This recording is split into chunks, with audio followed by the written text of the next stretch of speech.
Hey guys, Anthony, 4x4 Diesel. We've got the Hilux up on the hoist and we've got a noise we've been chasing for ages. So just this is relevant for anyone that's got the K-On front diff drop kit in the Hilux. Or any other diff drop kit, could be any diff drop kit. So the noise in the front of the Hilux, it sounds like a bearing that's gone, or you know, it's like you can feel or hear road noise from the front of the vehicle, and you're going, what's going on? And you're chasing it. That's what I've been looking everywhere, and the wheel bearings are done, the drive shafts are done, everything's done. I'm looking at the tyres, I'm going, as rough as guts as an old and 7 years old and off-road hammered. It ain't those. They are not making this noise. And I've been looking here, thinking about it, trying to work it out.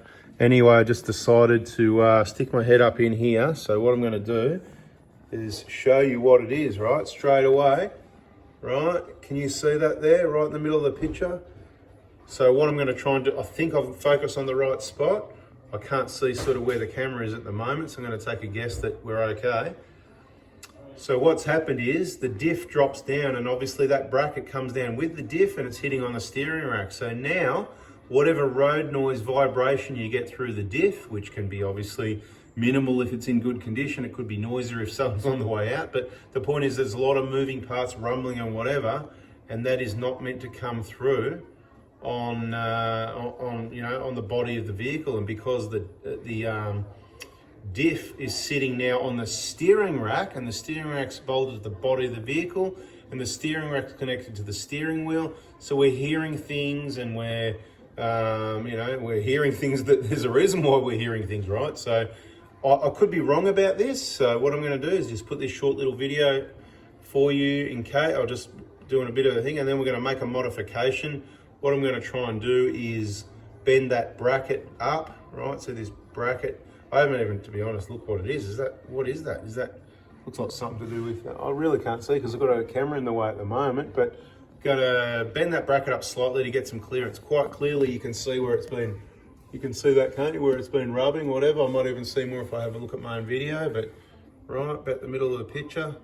And I believe that is, if it's not the noise, it's a contributor or the reason why, because I'm like, I can feel it through the steering sometimes. When you turn, when you turn left or one way or the other, you could hear it, and the other way you couldn't. So yep, the rack bushes here, they could have a bit of wear on them. We've never changed rack bushes. We don't see a problem with them.